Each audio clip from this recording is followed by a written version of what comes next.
on time. We have a quorum present. Let's first go through the meeting agenda. I see you do have some modifications to it. Any changes? Correct. So the two changes that you'll see on the screen are the addition of that item B. The acquisition of Ordway right-of-way easement and vacation of access easement from Denver Water. We're also going to move the 2023 audit extension. We're just going to pull that off of consent just to give a little more update to the board. But those are the only changes from staff. Okay, any other changes to the agenda? Concerns? Is there a motion to approve the amended agenda? Second. Got a second discussion? All in favor? Opposed, same sign. Council, have the conflicts of interest been properly disclosed and the meeting properly called? All standing conflict of interest forms were filed 72 hours in advance with the Colorado Secretary of State. Notice of the meeting was posted more than 24 hours in advance. There are no other items that required additional notice, so the meeting can proceed. Okay. Any further disclosures, anybody? Hearing none, pledge of allegiance, honoring the effort. The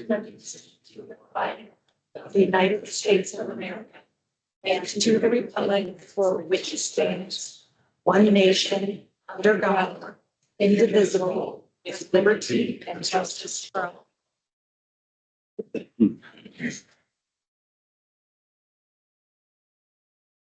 Thank you. At this point in time, we will open the meeting for public comments, either in person or online.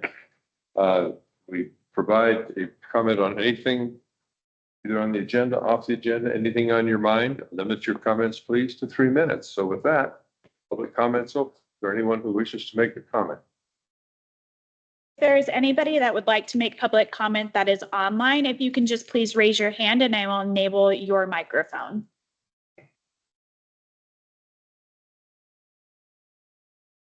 Mr. Chair, I do not see any raised hands online as well. Okay. I don't see any public comments. I will now close. All right.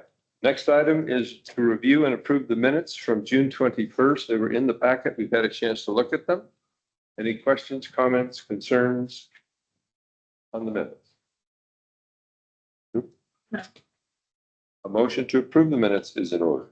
So moved. Got a second? Discussion, all in favor? Aye. Opposed, same sign. Management matters, Gary? Mr. Chair, Matters. you go ahead on. Close. Sure. Excellent. So thank you very much, Mr. Chair. First up, we have just some general updates. There were 30 closings in the month of June, which brings our total number of homes closed in 2024 to 203 homes. And as of July 11th, we had 2,349 homes sold and closed within the community. So great progress there. I wanted to follow up. We had the opportunity to speak with some of our Metropolitan District board members and talk about how to further encourage resident participation within the CAB and talking about how we go out to bid for various goods and services beyond our construction contracts that are subject to the public bidding requirements of the state of Colorado.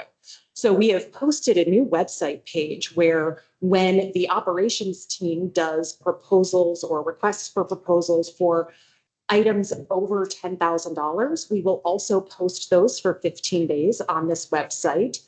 And we've put in a submission form so that if residents have businesses like a bakery or entertainment, things like that, that we could utilize for lifestyle or other items, we can gather their information and have a cache of people that we can go out to and make requests for as we continue to stress supporting not only businesses, but our local businesses here in Sterling Ranch and members of the chamber, et cetera. So we wanted to talk to you about that positive that we have out there. Then we also are very excited to share, we have a new park coming up here in Sterling Ranch. This is a park that will be located in filing 6A on lot 230. We're working on some additional design, so this is conceptual right now, but the space will have a turf field, a playground with poured in place surfacing, pickleball courts, a pool with a hot tub, bathroom, locker rooms, and we're looking at either outdoor kitchen or kind of a quasi commercial kitchen for summer concessions to have like an actual restaurant type thing there to serve hot food, not just sell chips and candy and sodas and things like that. So we look forward to bringing you more information as we get closer to our pre-submittal and our location and extent hearing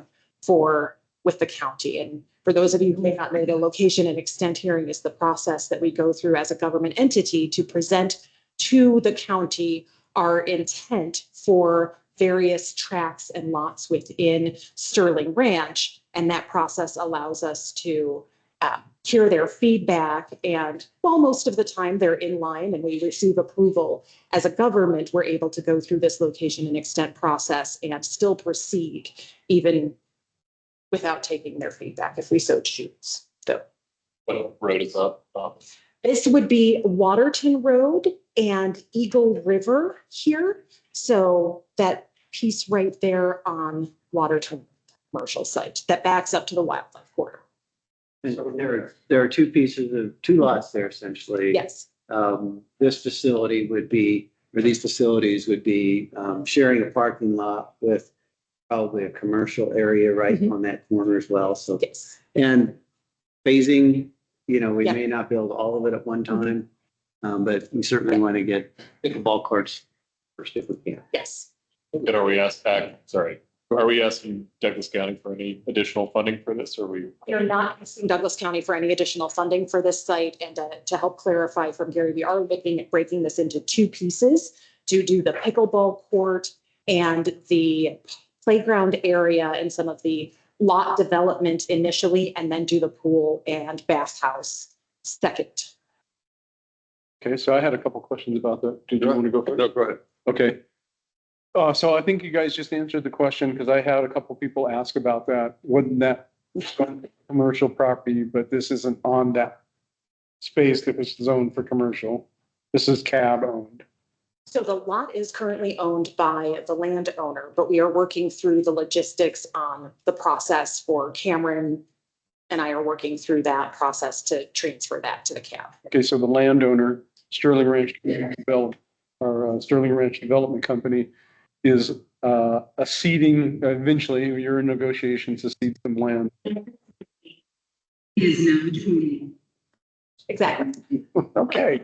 Okay, that's a good question there. And then the other question was that, and I think you just answered that also, was the pickleball courts. They were wondering if it was going to be done at the same time as the Providence Park, Prospect Park.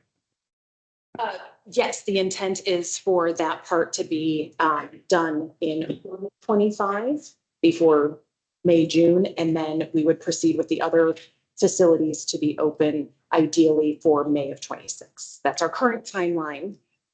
Subject to change. May change. Subject to change. Yes. Got it. Is the J-shaped pool for Johnson? Absolutely. But we are working on changing the shape of the pool right now. I'm sorry, Mr. Johnson. That's why these are subject to change right now. Working doing that. You stick with the design. I have a little concept drawing at one in the other meeting. Mhm. I think it was the construction meeting, was it? Yeah, is that here? These were updated from the construction committee meeting and we're still working on the final. Yeah, okay, all right. So you don't have that one? No. Okay. Harold, Two questions. When do we anticipate the pool to go online?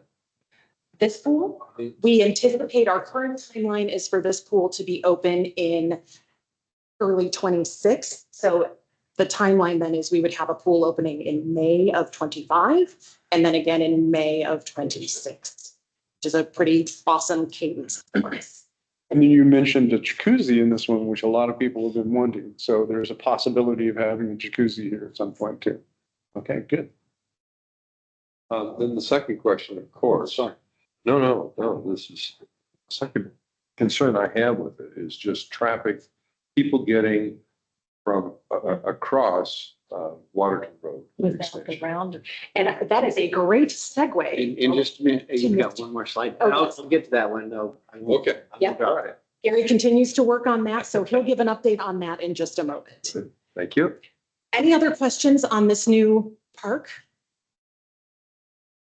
Really good. Excellent. The last slide that I'll cover is we did want to cover any public comment from the previous meeting. And at the last meeting, we did receive public comment from one of our residents that two children in their household who are in pre-kindergarten courses were separated from the Roxborough primary school and split to two different pre-K schools. We've spoken both with members of the Douglas County School Board and school district staff on this issue. And it comes down to some logistical issues. The school district oversees kindergarten through 12th grade. And all of the children within Sterling Ranch who are assigned to various feeder schools based on their address will go to those feeder schools for K through 12.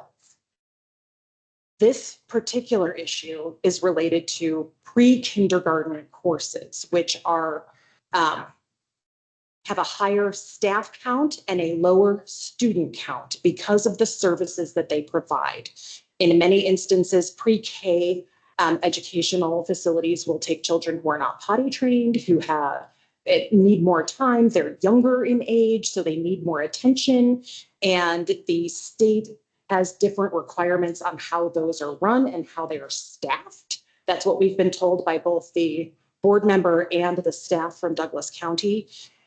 The timing at which residents submitted for pre-K is taken into account. We've been told the resident that came to the board meeting last month is the first on the list if a spot opens up at the Roxborough School, but starting with kindergarten, all of those children will be at the same school. And it's really unfortunately just a part of the universal pre-K program, the registration increase that has caused, and there was not really anything that we could persuade or push the school district to do because they don't really open that section and there are limitations on staff, children counts in those groups. So we had discussed it in the past, sending a letter to the school board about it. And at this time, we didn't feel that that was necessarily appropriate because there are some issues here that are outside of control. And the K through 12 that they are responsible for is still following in the they've made being kids together. But still not acceptable. No, it's just. I mean, it's not acceptable that two people living in the same home go to different schools. Think of the logistics it does for those parents. This is not acceptable. So I don't know what we need to do. I'm happy to meet with the school board, or whatever we need to do, but I think we don't let this go. And I know you've done everything you can. I'm not being critical, so I just coming in and you're working with it. It's still not a good answer. We can You can't tell me they can't find one spot to put a kid in a school. Where they both attended that same school last year. Yeah, this is, and I want to thank you. I've seen them come through. I know you were working your heart out on this deal, but there's a stone wall up there Mhm. and that is not acceptable. I'm ranting, but I'm happy to go down and let's go meet with the school board or someone. We'll go meet the board. Two people living in the same home for crying upstairs. How do the parents manage that? They don't. So Harold, I know from a Metro District standpoint, we met with the school board here a couple months ago, right? To talk about when this is ultimately solved by having a neighborhood schools in the community, right? Where we're not busing kids outside. Yes. And they're going here. Right? There was a lot of talk about the upcoming bonds that are going to be on the ballot measure that's upcoming, that it's polling well and everything, but I haven't seen a lot of communication about that, right? And that marketing needs to be happening now, right? And so my question is, it's like, I share your concern. I know the residents personally that are caught up in this, and and the challenges that come with, commuting in opposite to make this happen. But it's solved by having a school within the community. And I guess I would challenge, if I get the nature of the stone wall that we're up against. I get the challenges from a pre-K standpoint, because I do know that that's different than K through 12. But I don't know that I've seen the level of communication from the school district that I would like to have seen at this point. So, we're in an election year, right? People are already talking about what's going to be on the upcoming ballot. I would love to see more coming from, the school district on what we're doing, getting the word out, because this is our last shot, It is. right? We're at best. We've got 2 strikes at this point, and there's one more swing that we get at this. And so what are they doing to help ensure that this is rectified going forward? That would be my question. So, and maybe that's the conversation that we need to have with the schools. Ensuring they're being proactive in that communication.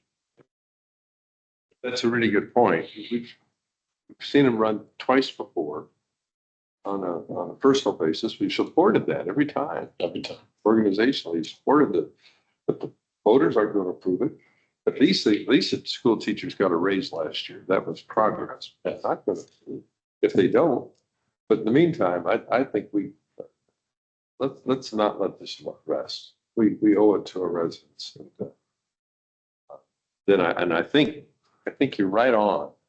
They do need to do a better job of marketing. We need to be communicating to our residents. I can't imagine our residents would want a school here. I mean, we've got millions of dollars of land that we've donated that sits there idle, waiting for somebody to come along and build school. And our residents, all of us are paying for the infrastructure that we had to run to that site. There's plumbing and electrics and all that stuff's there. And Mr. President, that along those lines, we have been just this last week invited by the director, or chief operating officer, whatever is with the school district, to have a staff person. I've asked also Taylor added to a group that's going to go through schematics for the school so that they start to get some of those materials. They're a little bit late in the game, no doubt, but at least they're starting that process. And that would run from next week until about the middle of August is when they want to have that process concluded. So I've not heard back from him for a few days, so I'll follow up with him again to see if we can't not only have a staff person, but also to have Alex Taylor included in that. I can't think of anybody better for our community than Alex. He's willing to do it, so. Yeah. Anything else on? I know you've been working hard on this, so don't. So we will continue to communicate, and if. Let's send them a letter. Yes. I will work on a draft letter with Gary, and in the event that they don't approve having an additional, having a Metropolitan District Board member with the staff member, we'll make sure that we set up some sessions to communicate and gather some input from Alex as well, to make sure that even if he's not at the table, that his voice is still heard and taken into consideration with that. Yes. I saw that letter and I'm wondering, because they're gonna be looking at the architectural design of schools. So maybe someone from the DRC, I just thought of that. So we could kind of get out ahead of it. There are some signs that go well with what we have going on in Sterling Ranch. And we should kind of have a sense of what they're doing before they get out showing it to a lot of people. So Yes. maybe Gary and Jessica, as she's a staff person that might go and just take some notes and give constructive feedback. And again, if they only allow for one person, we will set up so that there are meetings to pull that information and communicate so that we have the voice of the residents, the voice of DRC, all of that taken into consideration in this process. Other comments? Yeah, and I know we have this map. I'm going to talk about that in a minute, but I had three other I don't know if they're quick, three other updates for you. One of us would be the roundabout, but start off with Burns Park funding request that we submitted back in March to Douglas County Commissioners for $10.35 million. Last week, I resubmitted that request to the county commissioners. And the reason I resubmitted it, they've now seated a new Parks Advisory Board, I should say. And so we're kind of not starting from scratch because I'm going to tell them we've been in the queue and we want to be first on the list. We will have a pre-submittal meeting with some of the park staff in the next couple of weeks. And then we will be on the agenda for the Parks Advisory Board on August 14th. And our goal is to have multiple residents that support this project, either in attendance or online to make comment, and get that information in front of the Parks Advisory Board, and they will make a recommendation to the county commissioners. They do have a scoring sheet that was in draft form. We will make sure we hit all of those the best we can. Unless there's any questions, I'll hop into the roundabout discussion. We want to get our residents down there, don't we? Either in person or online, yes. And we will do that. Good. That's our goal and our mission. Roundabout of water. Have we seen the scoring sheet? I've got a scoring sheet that was a draft. A couple of us did attend a workshop or a work session with the county commissioners when the staff laid it out. So I think we score very highly already on almost all of those. The biggest issue for me is still, as I probably said before, Northwest Douglas County has been ignored in terms of funding. And, you know, the scoring sheet, one of the criteria is, are you within 10 minutes of a Douglas County Regional Park? No, we're 25 minutes from the nearest Douglas County Regional Park. So I think that should come to the top of the top anyway. Is there an opportunity to rent a bus to just drive a meeting for Jeff?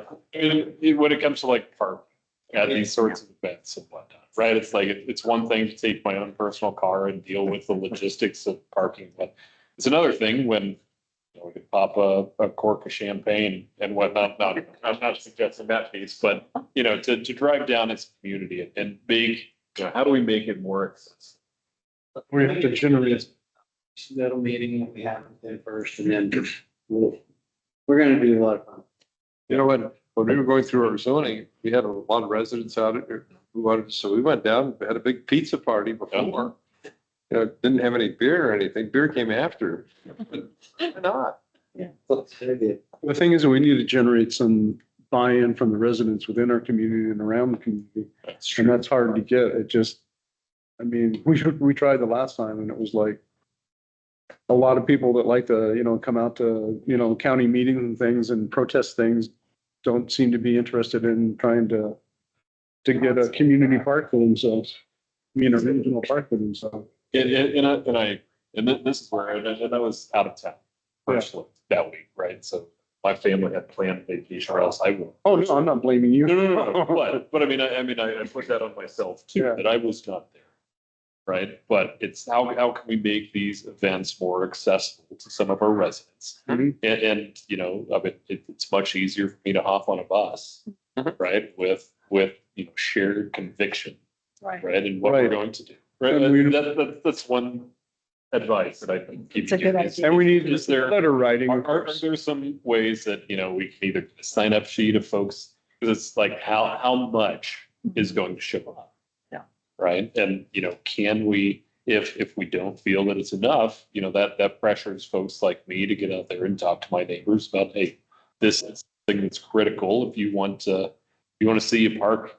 I mean, I live just right across the street from Burns Park, so I have a personal interest in show up at some point. How do I share that conviction, and how do I make it easy, right, in some of these situations without having to deal with the parking concerns? That makes sense. So that's Well, there's also letter writing. Just let me just say this real quick. There's also letter writing, and then they have it in writing, and then they can say, here's the people that are opposed to it, and here's the people for it. So you don't also need to just show up at a meeting. You can also contribute by just sending a really simple letter that you're in support of the, anyway. But it really helps to be there. Yeah, it does help to be there. Yeah, it does. With Actually, a group today, though. lots of ideas. That's good. We like that. The roundabout of Waterton Road and Eagle River. By the end of business on Monday, will be submitting submittal to Douglas County Commissioners and copy both the county manager and the director of public works and engineering. requesting that they fund the roundabout. And again, going back a few months ago, I mentioned that we are committed already in our site improvement agreement, intergovernmental agreement to contribute traffic signal. And so the funding that CAB has set aside for that traffic signal, we would use that to landscape the inside of the roundabout. And if there's any cash left over, contribute that as well, because we're committed to it anyway. And then going into the future, CAB will maintain that landscaping just like we do on the roundabout on Titan. And so that will be going to the county. We've gone through a 30% design process. And our consultants, both traffic consultant and the roundabout consultant, have said, yes, it will work. There's a smidge of right of way that we would have to obtain, which is not a big deal. It doesn't eke into anyone's lot. It is just something that we have to take care of to be able to have enough space there, but it's not much. The biggest issue we'll have is there's some drainage that needs to be modified. Had it been done right the first time by Douglas County, however, that wouldn't have been necessary. And I will also make sure they know that. So, but that will happen by Monday. And then you will recall over since the last legislative session in 23, there was a Metro District task force that put together and went through these series of meetings. And so they issued their report, which is fairly benign. It just kind of goes through what the law is and what districts and authority boards have done. I feel very good about where CAB is at and where our metro districts are at. We've put that report on our page just so people can see it if they really have an interest, or they can get it from regulatory agencies as well. We were required to have that posted. Those meetings were happening. So I think this is just kind of a follow on. No one can gripe at us for that. So I've read that thing twice. I can't figure out what it says. That you can act on. Very difficult. Well, it was. And they did present minority opinions if someone didn't agree with something, but, which is good. It's all good discussion. But if we could head to that map real quick, over the past, a couple of months, we've had a lot of information that I think is incorrect. People have said, whether it's a county commissioner in a newsletter last week or people in our meetings. And so, back when we were doing our budget this last year, we did a little test case of looking at one of our neighbor properties, the new build property, and realized, some of the things that I hear people saying aren't correct and accurate. So let's make sure we go through a scenario and look at some new build communities like Sterling Ranch. So if you look up here at the map, you can see, look at that one. Right. That's all right. Look at Sterling Ranch, Solstice to our north, the Canyons, which is just east of I-25 at Castle Pines, and Macanta, which is on Crowfoot Valley Road, just north of Castle Rock. And that's not only, Cam's going to go through some slides for you to show you how this all stacks up, but there are a lot of things that have not been considered by the people that are saying these things. There's a homeowner association, there might be a sub-association, and we're going to go through that, and I'll let Cam do that. And then I'm going to summarize some other things that I've heard, even in our finance committee last week, getting asked a lot about the difference between Highlands Ranch and why things cost less there now than what happens in Sterling Ranch. So we'll hit all of those things. We'd love your questions and comments later. Our plan is to show this to you today, get some feedback. We always learn a lot from smart people. And then we will also share this with our Metropolitan District boards. And then we're going to share it with the greater community through our e-blasts and on our webpage. So we just want to make sure we get it dialed in the very best that we can before we do that. So Cam, I'm going to let you run for the next few. All right. So thanks, Gary. So, the map was just to kind of give an overlay, just to kind of show where some of these various communities were. We picked four that we thought were, somewhat comparable. Obviously, they're all trying to catch up with Sterling Ranch, but, they're comparable. So, every development is different. I'm going to start with that. In what they are required to install, who may or may not be installing different infrastructure, and the structure of a metropolitan district, a multiple district structure, if they have a homeowners association, if they have a master association, sub-association. So there's a lot of different variables at play here. We tried to filter through from, a lot of publicly available information, what was like kind of like the high level consistency of what roughly every person in the community would pay. They might be part of a sub-association that might have an additional fee on top of it. And certainly that would apply to Sterling Ranch as well. You'll notice that under other fees, I pulled out the trash and street light. Now, if you have an alley home, obviously there's an alley fee associated with that. So that, you know, but this is what would apply to every single resident normalized across these. We picked houses of roughly comparable value so that when you're looking at the final cost, it should, the tax burden would be roughly equivalent. So, and then we have the mill levy there, right? And we broke it out into both the district mill levy and the total mill levy. And so again, that's important because, you know, the metropolitan district that you're in, there may be you know, in our case, in the case of Sterling Ranch, the district that you're in is your only district mill levy. Then there are the other, you know, kind of standard county ones. Some of these other districts have additional taxing entities such as a water and sanitation district that levies a mill levy as well. So all of that, you know, informs what the total mill levy in that community is. So, you know, first, this first slide shows a home in Sterling Ranch with a home in Solstice, our neighbors to the north. So, you know, again, right, so slightly higher on the district mill levy for Sterling Ranch. That kind of carries through to the total mill levy. You see there, the next line down is the total district taxes paid and total taxes paid.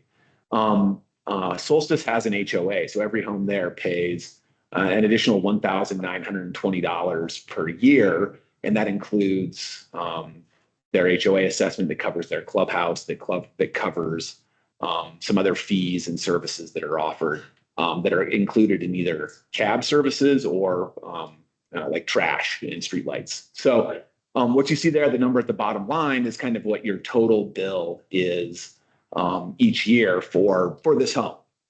So Cam, quick question on this, if I may. So bill levies that we're seeing here, ours is inclusive of both debt service and essentially HOA type fees, right? I use total mill levy. I did not break it out into debt and operations and maintenance. Yeah. So am I understanding this appropriately then, that most likely the majority of their bill levy is associated with debt service and then the HOA is covering the Operations. It really depends. I would say without, you know, taking a deep dive, there would be debt would be a component of that, and operations and maintenance would be a component of it. I can peel that apart, on perhaps a subsequent rendition of this presentation.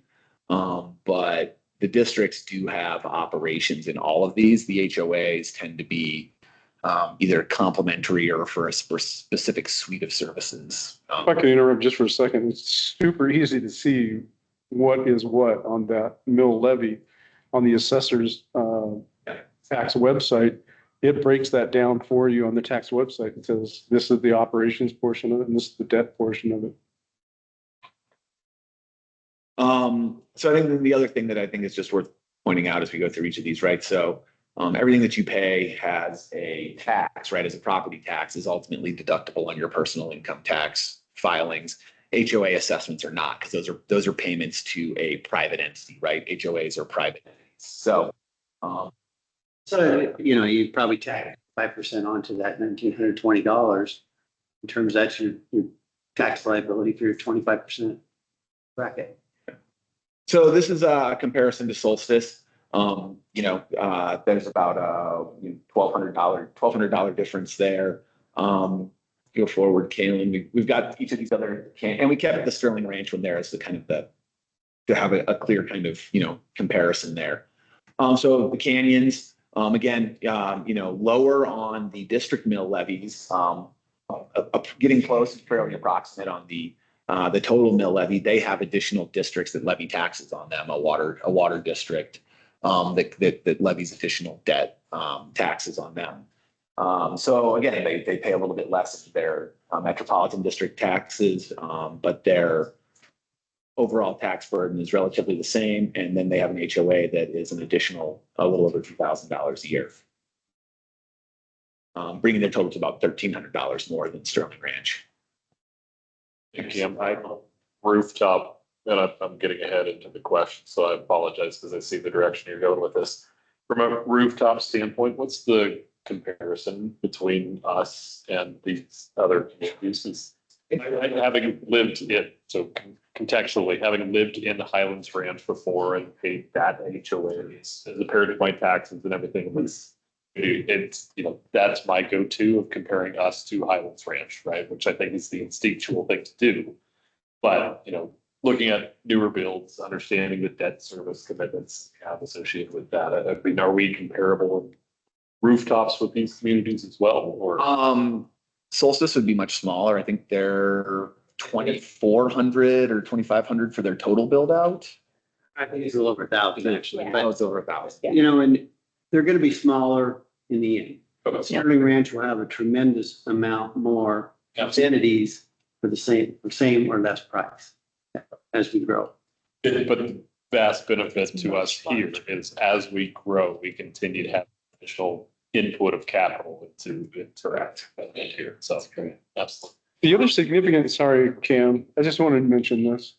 The other significant thing that's always, I mean, when people go look and start comparing things, they always look at the mill levy, but they forget to go look at this HOA assessment. Yeah. Because you have to have that in there because that's for the operations. You have to add both those things together. And the other thing is if you go onto the assessor's tax website and you look, type in your own address and look at your taxes, here in this community since 2018, the total taxes you pay are less than 1%. And if you've lived here as long as I have, which is only a little over 2 years, my taxes have only gone up like probably maybe, I haven't even looked at it, but it may be 0.5% or something like that. It's not very much, you know, it's not the taxes that seem to be going up. It's the value of your home that we seem to be impacting this. Anyway. Well, there's, yeah, I mean, obviously that's the value of the home is a variable across that, right? You pay tax based off of the value of your home and the mills Yeah. neutrally applied across that. So, and this is just the third slide showing Macanta. That one works out to pretty roughly $77 difference between it. Again, lower on the mills, and then a lot of differential made up on the HOA assessments. So, you know, again, right, there's. Communities have a fireworks display. I don't believe that any of those communities. They did have not. fireworks. No. So, you know, I mean, I think that and this maybe we'll kind of segue into what Gary's going to talk about, right? I mean, the overriding point of this is not to somehow say that, you know, you should get a tax bill of $10,000 and should just, you know, be happy about it, right? $10,000 is $10,000. However, I think it's important to understand that when communities are being built, there are burdens that are associated with developing infrastructure and carrying debt in early stages of it. And so it's important to look at comparable communities that are developing, whereas those that have been in development for a long period of time or have been fully built out for a very long period of time, the overall financial situation and where they're at in their community plan can be a little bit different. So, you know, I think it's important to just talk about these in an apples to apples sort of comparison. Yeah, you know, and we didn't put this together to make ourselves look good by making someone else look bad. And that's, even though I hate to put the names of those communities up there, that's not the intent. It's really to help Sterling Ranch residents be proud of their community and where they live. And, you know, as we continue to grow, that's most important. If you flip to the next one, you know, I wanted to talk a little bit because I've seen a couple of Facebook posts and had people ask me, even at the finance committee, why is Highlands Ranch cost a lot less than Sterling Ranch? And there's a lot of reasons for that. And I just wanted to go through a few things. And this slide actually shows the governance and services for these two communities. Sterling Ranch, you have CAB. CAB handles all of the services of the Highlands Ranch Metro District, the Highlands Ranch Community Association, part of what Centennial Water and Sanitation District does, and multiple sub-associations. Now, not every neighborhood in Highlands Ranch has a sub-association, but there's about half of the community that does. They might have a pool in their neighborhood that they pay for, in addition to the other things that we showed you already. They might have a fence along a minor arterial that they've got to take care of. They have landscaping, maybe a Paseo Park. Here in Sterling Ranch, that's covered by the CAB. Now down at the bottom, I think show Dominion. Dominion has the water resources. They're the Water and Sanitation District.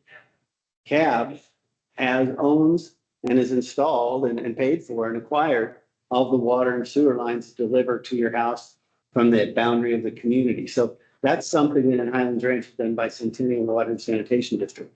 And I would, before I forget, I just want to mention that Centennial did this year just issue additional bonds. And so, you know, it's one of those things you hear, well, what's our mill levy?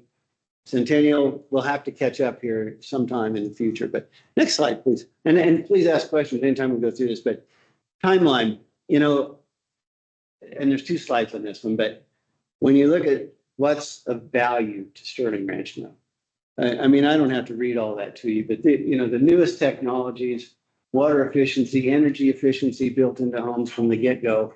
We're in Highlands Ranch and I still own a home there that's over 30 years old now.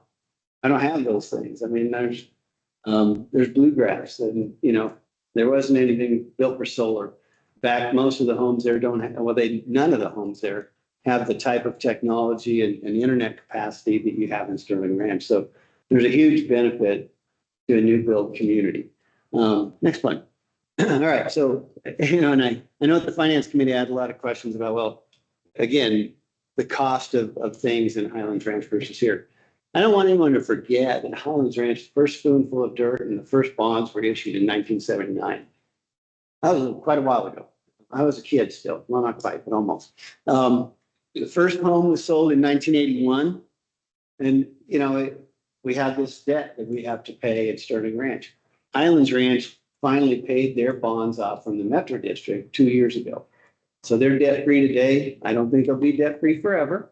But remember, you know, every new community, even in Highlands Ranch and Sterling Ranch, build those roads for the public improvement to start with, and then we turn those over to Douglas County. So over time, you pay that capital cost, the original cost, and then you get them into the hands of Douglas County.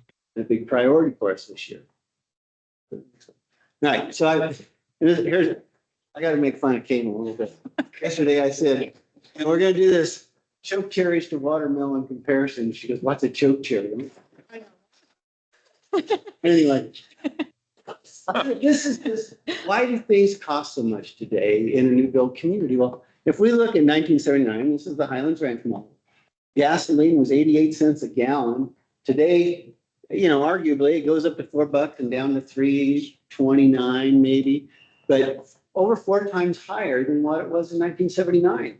And the cost of labor, even, you know, I show $14.42 an hour. That's the minimum wage. You can't hire anybody for $14.42 an hour these days.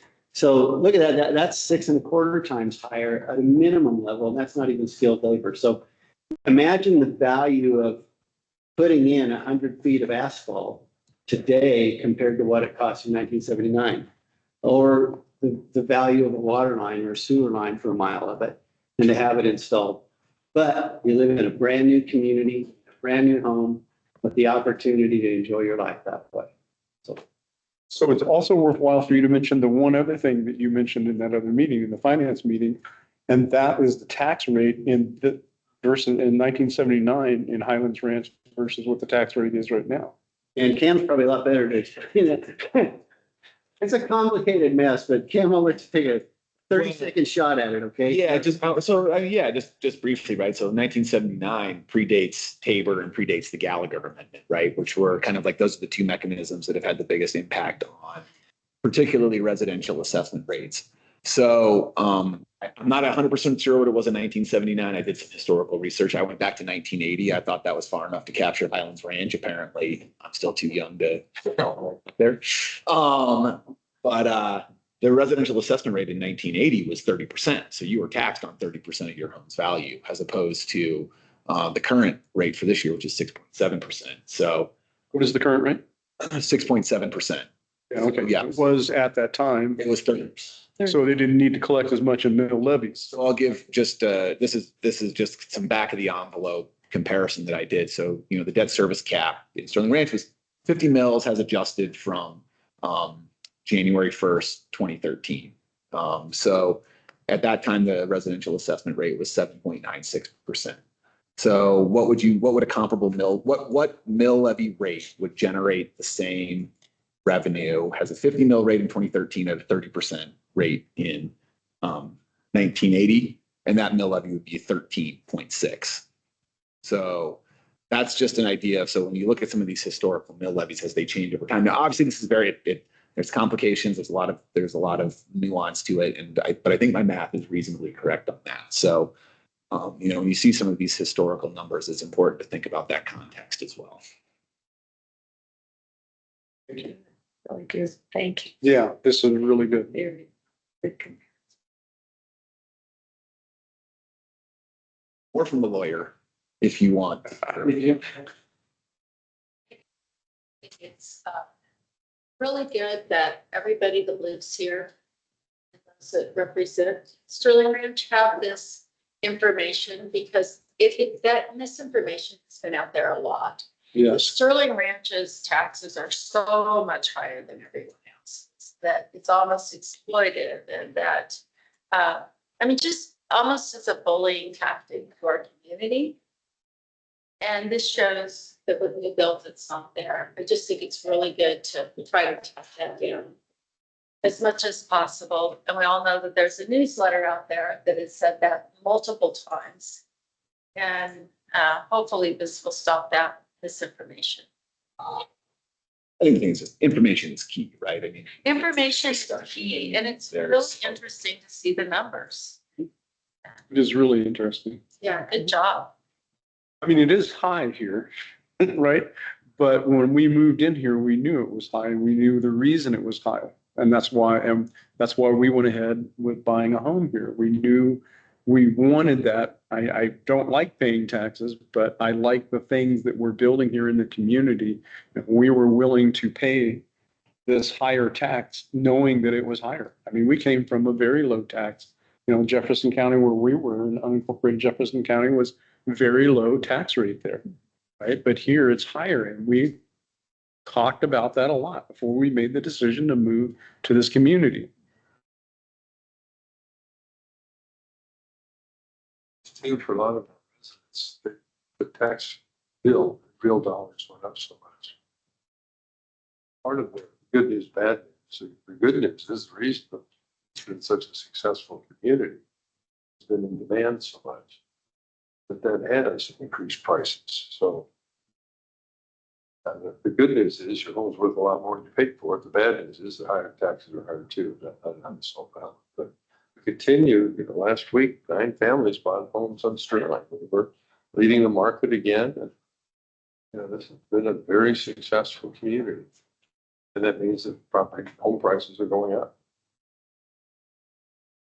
So moving on to just a short legislative update, and I put Senate Bill 233 first because it was a good segue from what we were just talking about to start talking about some legislation. So, I think that the point that Harold just raised is right. Everybody's home values have increased dramatically, especially at the last assessment rate.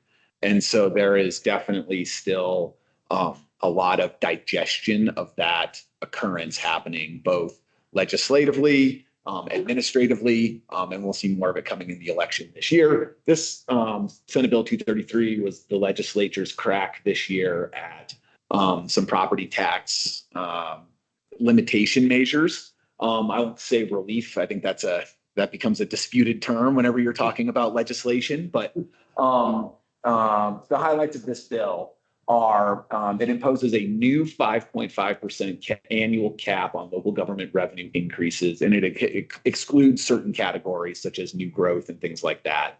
I added a couple of them there. They have about 9 spelled out. There was a statutory cap on revenue growth that was previously in the laws of Colorado.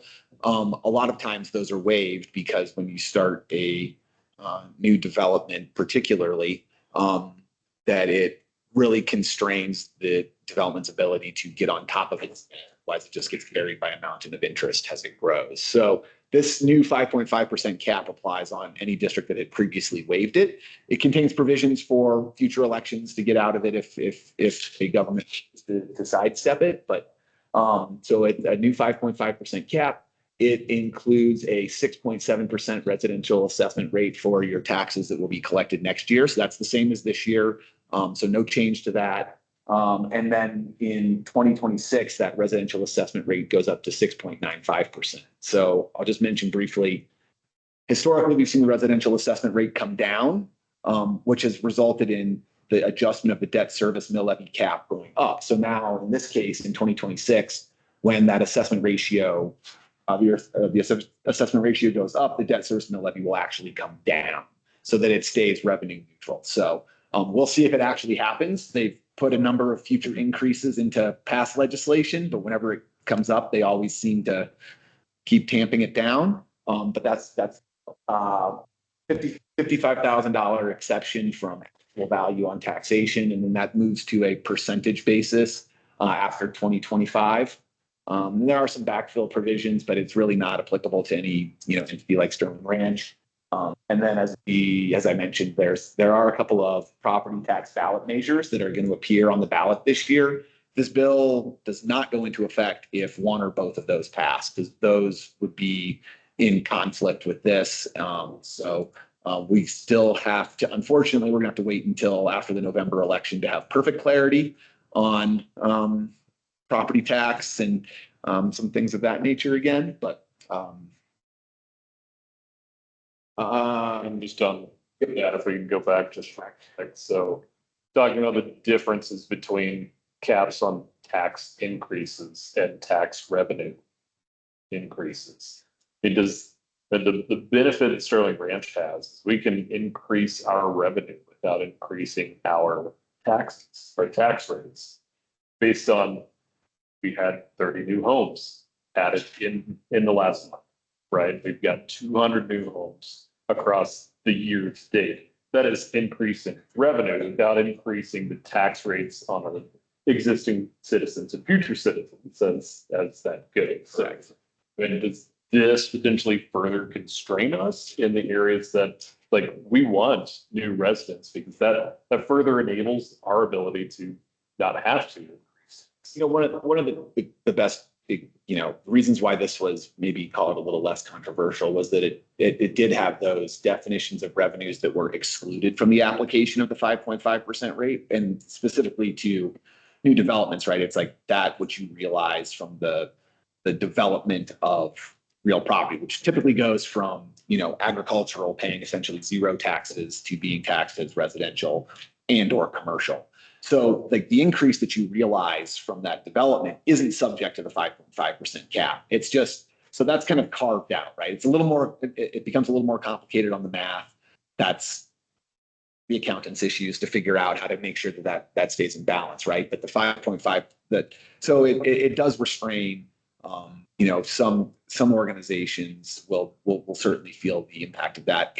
If this would have been in place a few years ago, then obviously that would have, it would create a pinch in times of great appreciation in home values. But that will need to be digested if and when another form. You had a really key point, because we're at the community is just under 20% built. And that's one of the reasons we work so hard on cycle time, getting everybody wants new lots, getting them out there, but a certain percentage of every new tax dollar from every new home just falls to the bottom and keeps us having to increase taxes. Hopefully we can work the O&M side down. The debt service is fixed at 55 mils. I mean, that's just what it is. But the O&M, as we look forward, one of the things I'm really excited about, it looks like when we do our refinance later this year and starting into next year, we'll be investment grade because of success. That'll really reduce our interest costs to all of our bonds. So that's very exciting. We have a lot of good things going for us. And obviously, as Sam brings out, the dynamics of growth, a certain amount of that just falls right to the bottom and reduces our need to increase mills service, even though pools are just beastly expensive.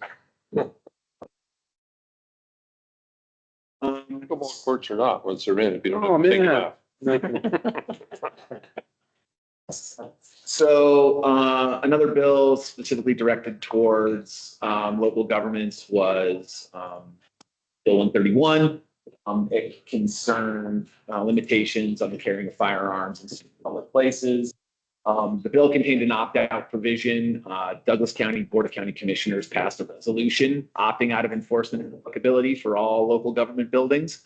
So, I mention it because it was one of the more, it received a lot of attention at the legislature. So I thought people might have heard about it. As a result, I mean, there's no change to any operational rule, policy, anything like that at Sterling Ranch. But that was one of the bills.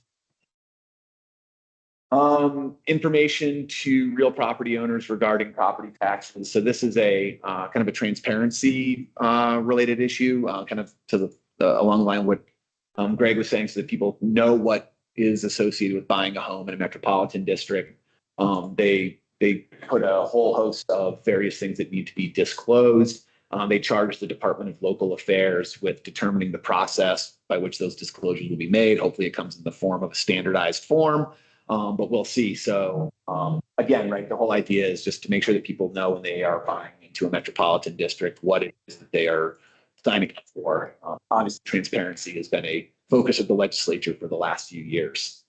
And finally, concerning covenant enforcement activities by metropolitan districts, this is kind of an attempt, not an attempt. It is designed to bring kind of how metropolitan districts as public entities enforce covenants kind of in line with some of the recent law changes that were imposed on HOAs. Certain things like requiring a written policy. There were some additional,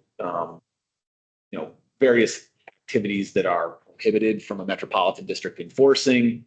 And this last one might seem kind of minor, but I think it's actually a really good thing for everyone involved, which is, I'm unaware of any metropolitan district that actually did foreclose on a lien that stemmed from covenant enforcement activities. But, it does happen in the HOA context, certainly, and was kind of has really been viewed as a pretty severe punishment on people that might incur minor fines. So they've limited the ability of metropolitan districts to do that, which, again, totally fine. Like, government entities shouldn't be in the business of foreclosing on people's homes. Like, that feels like a dangerous space to be in.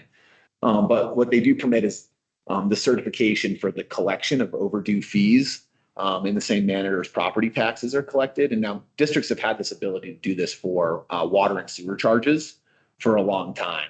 And, I think that it's actually like a good way to kind of strike the balance between amounts that may be owed, providing a method of collection in a way that is like secure and reasonable. So once you've been through the adjudication of a fine, I think this feels like a good compromise to me for promoting both collectability and doing it in a sane and rational way for everyone. So those are just some of the major bills from this past legislative session. Gary had mentioned the Metropolitan District Homeowners Rights Task Force report. I think, Harold, you'd mentioned hard to tell what they really recommended. There were no real recommendations in it, but I think that it is an interesting document, and then it just kind of frames some of the discussion around it. And I think that you'll see some of those discussion topics, continue to be ventilated at the legislative level. Going forward. Just cutting to the bottom line, the foreclosure aren't fines or liens or whatever, unpaid bills still take priority over the first mortgage. District. Yeah. So it's a question, and we get our interest. So if someone's having some kind of problems and they don't pay their bills or whatever, we lien it. And we don't do anything because it's accruing at interest. And then when that home is sold, we get paid before the mortgage. So absent, I guess, a fire without insurance or something, we'll be covered. The rest of the residents will be protected. So who wants to go through a foreclosure anyway? It's a fairly draconian measure to go about collecting. So our residents are protected for someone who has financial difficulties. They don't pay their bills, the water, whatever. When the home is sold, our residents recover plus interest. I think that's like 6% or something. It's a statutory interest, doesn't matter. Statutory rate is right now. I think it's higher than that. So Yeah. this isn't, you know, Significant policies in place for CAB staff to be able to work with under the general manager's authority to be flexible and help people if they're having sure. difficulties. We try to be very conscious of that. Seen you work with that people. Not their fault. Sounds like stuff. Okay, thank you. Anything else on that? So I did, I just want to be clear on this. So to be clear, no one has ever threatened foreclosure here in the community and not something we use as a tool. And no one's house is ever under threat of being foreclosed on in this community. We make Okay, but- need Yeah, right. Closed by bank. to obey. Yeah. Yeah, but not by this community. Recover a fee, not by CAB to recover a fee or a Yeah. charge or. It's not a thing we do. Thank you, yeah. Gary, anything else? You know, I had one other item I was just gonna mention because it came up earlier about the school district design concept thing. While we were sitting here, I saw an email pop up, and so we'll have a staff person and Alex will be approved to be on that group. And we'll also talk about having someone from DRC as well. Thank Alex for doing it. It's a big commitment. Yeah. Appreciate it very much. Are you going to introduce your new staff folks? Did a little bit before you got here, but Thank you for being late. we had already met you, Mr. Chair, so we did that in advance, but Took a tour of Sterling, the history. Okay, next item. Construction matters. This is on the consent agenda. Dick Shaw chaired the, Is now exiting. is Dick online? It is online. Dick is not on. What? it's not on. Dick is not online. I apologize. Susan, you're on the construction committee? Yeah, I'll just remember, I think, it was a pretty basic. It's like, it's a while, yes, we met for Sterling Ranch filing 7A that just is an agreement between the development company and the CAB and Dominion to make sure that those 514 single-family homes that are going to be built there, that the public improvements will be built. And so that agreement needed to be approved by CAB board. And then the agreement for Willow Creek Vegetation Management Project. You know, Willow Creek is a wildlife corridor. It also is a big drainage project. And years ago, the development company negotiated an agreement with Mile High Flood District to maintain that in perpetuity, but we have to make sure that there's appropriate plantings and there's a gap year, it seems like, that we need to fund. That is, it's a huge financial benefit to have Mile High Flood District, Control District, maintain that property. I live by a couple of Mile High Flood Control District maintain drainages, and they do a really nice job. It'll be good. And then, yeah, I think those were the big items on the construction. We always get an update about the park, and it seems like everything's going well. So Ralston Park, but and that was all really the big issues. Okay, it's on a consent agenda. Is there? I will mention one other. You know, I see that the CAB is cleaning up old agreements that are kind of benign and have been sitting around. And we are going to cancel the 85 Castle Rock Sterling Ranch Dominion wastewater improvement agreement. It's just kind of on, so that's good to get that cleaned up.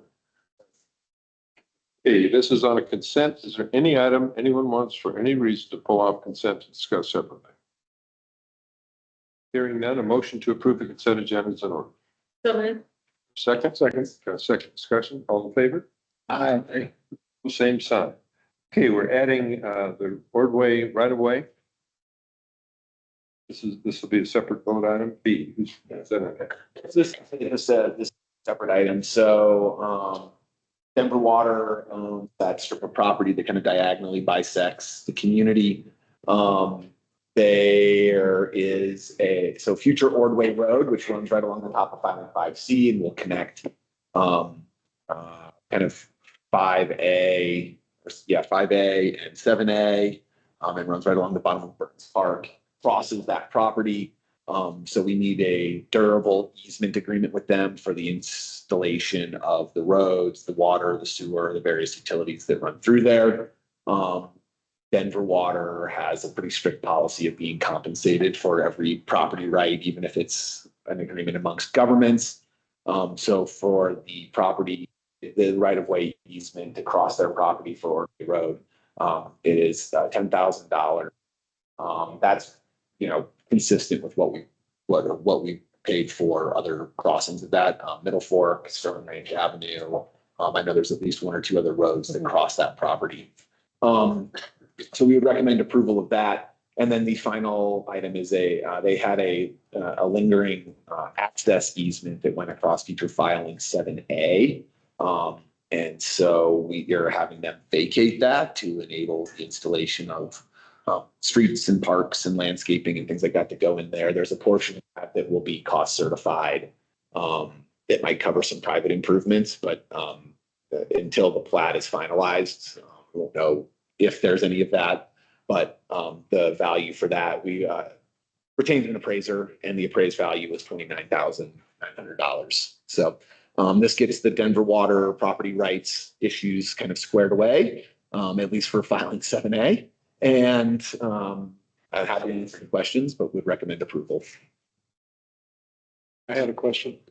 And you met 7A and 5C, right?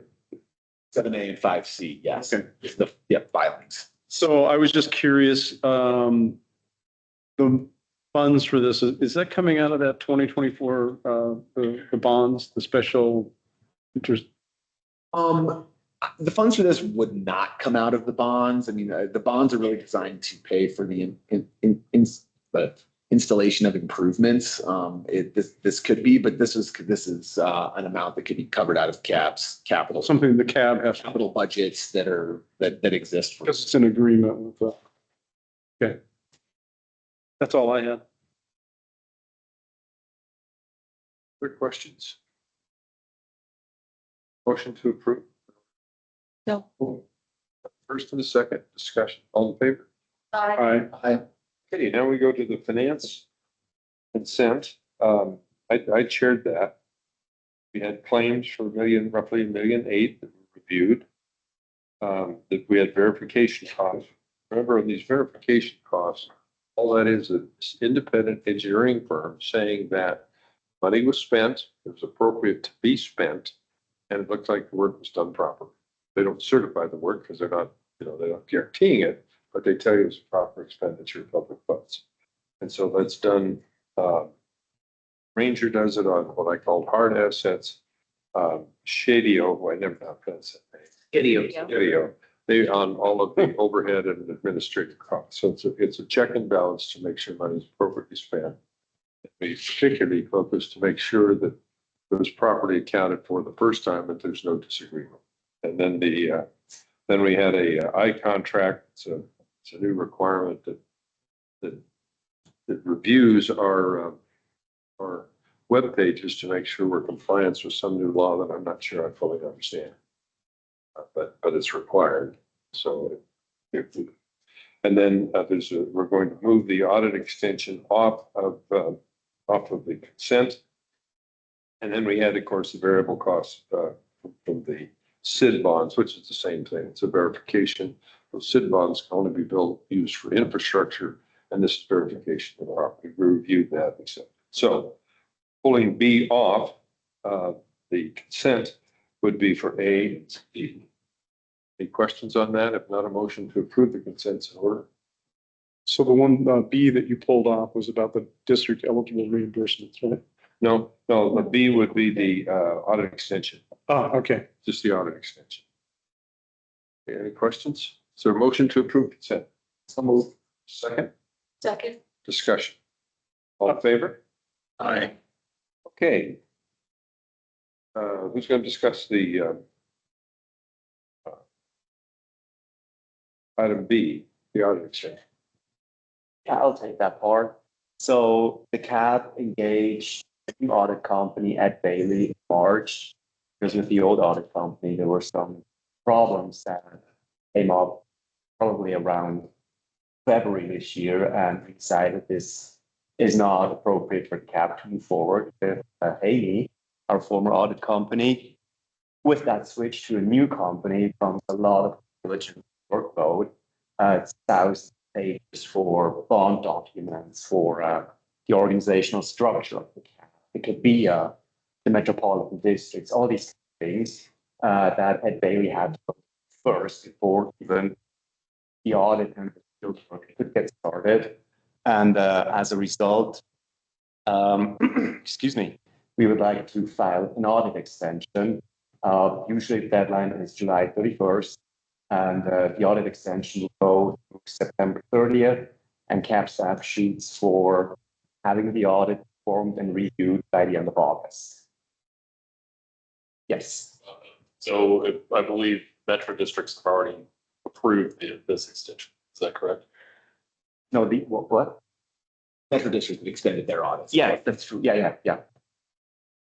So the only thing that I would add is that, subsequent to the finance committee, the reason we pulled this off of consent was some questions came up relative to obligations under the outstanding bonds. And so just to be clear, the bond documents, right, they require the performance of an audit. That's part of our annual required filings, and those need to be made by September 30th, which is the deadline of if you extend your audit, it's due by September 30th. So, by extending the audit, we're full compliance with all of our bond documents. It does not require any specific disclosures, but we've discussed both with our financial advisor, Stifel, and with the underwriter of the bonds, Piper. They know that that's happening. We're going to be, the audit extension paperwork will be filed along with the Q2 financials when those filings are made here in about 2 or 3, maybe a month. So that way, right, those are just steps to keep the various bond investors apprised of our financial condition. So we just wanted to make kind of explicit point to address those questions since they were brought up outside of the finance committee meeting. One of the things on these, our audits, there's the decision, remember, we discussed it carefully, decision to change auditor was a good one, had nothing to do with us, and everything to do with the problems the audit firm was having. This is a better firm we have, and it just takes longer, it's a lot more work. The thing we have to be so careful of is particularly as we're moving to investment grade, our bonds are trading every day. It's kind of hard to think of it, but the way we're a public company, because our bonds are out there trading, we're seeing, we've got what, $250 million of bonds out there trading. And they expect things to be done in a certain sequence, and being, even though it's proper, being able to communicate well is so important across everything. That's the biggest thing. This is not an issue. Shouldn't be of any kind. It's just, we're getting used to as an entity being a public entity. People looking at every item that's filed. Any questions on this? Your motion to approve? So moved.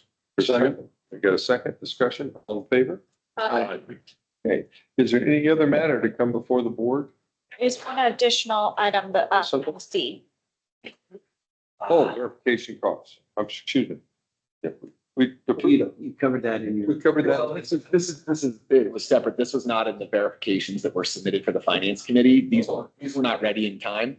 So that's why this is, in the future, these will be brought to the finance committee, but this is the first cost certification exercise for the work in filing 7A and filing 5C that is eligible for reimbursement, the SID bond proceeds.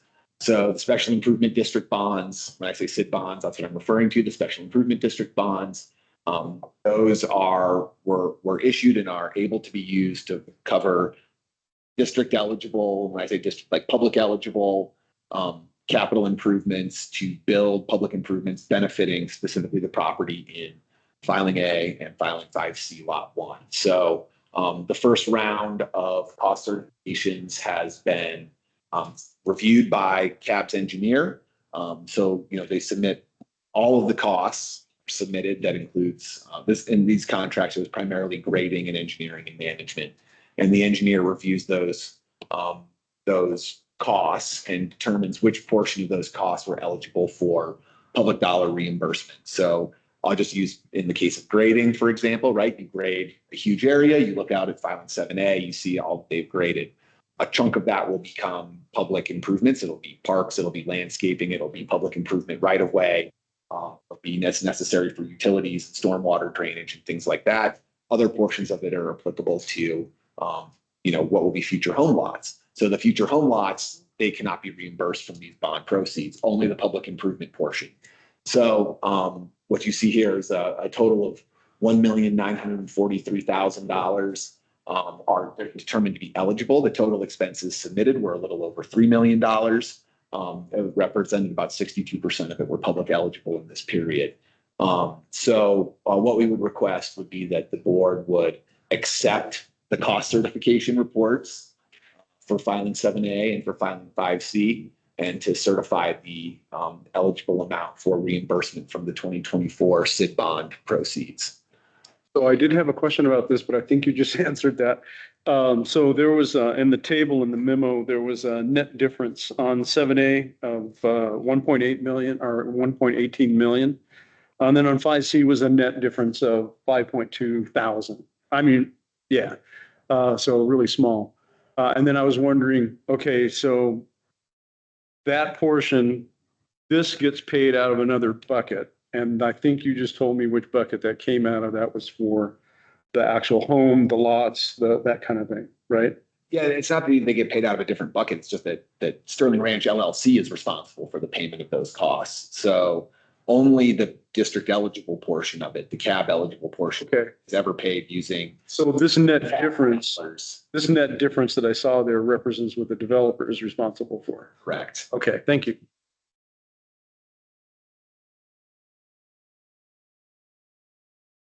Questions on this? This is we're new to this site improvement development bonds. And it's a new entity. We're the first, I think we're the first ones in the state to ever do one. Not the second. And that money is very limited to what it can do. It's held to only go to certain things in the site development improvement. And then staff is certifying that it was properly spent. Right. It's coming before the board. So in the future now, so this would be different than like Ranger and some of the others certifying other costs. This is something that staff is certifying that those monies met the criteria under the site improvement development bonds. That's all. It's certified by, so the Ranger is certifying. Rangers. They're making the cost certification. Okay. And it's reviewed by staff. So Ranger's making the certification and you're agreeing with it and you're recommending us to approve it. Correct. So it says two different sets of eyes. That's where I was confused. But staff is recommending the initial allocation. They are. We've been through the cost certification. We've reviewed both the pay applications and the portion of it that's applicable to Sterling Ranch LLC with Sterling Ranch LLC, and all the parties are in agreement as to the allocation. And so the amount that is eligible for funding from the SID bond proceeds is what we are requesting that the board release. And Cam, from a resident standpoint, I think the takeaway, if I remember with this, was the special interest district. Special improvement district. There we go. The SID bonds. Yeah. Right. So the 62% of the total costs that are going to be paid off by these bonds. Those bonds then get paid off by builders as they're buying this land essentially from the developer. So it's not additional debt that's going to be repaid. It's not repaid from tax revenue. It's not repaid from that. Yes, correct. These bonds are supported by the levying of assessments on the land. And at the time, those assessments are cleared when the land is sold from Sterling Ranch LLC to a home builder. So the total amount of the bonds issued was about $43 million, obviously dependent on land sales, but projected that will be paid back in full within 3 years. That was an excellent question, by the way. Yeah. And I like this whole process. I think it makes it easier for someone like me to understand where the money's going and how it's being spent. Other questions in the future? This will come to the finance committee before this is the timing. It's timing, and it's also, I think, good to present it to the entire board as well, since it's the first of a new process. So. Any questions? Is there a motion to approve? Moved. Second. A second. Discussion, all in favor? And the same sign. Is there anything else to come before the board? Anything else? If not, thank you very much. Appreciate it. Thank you again for putting on a great 4th of July celebration. Yes. Excellent. Good time.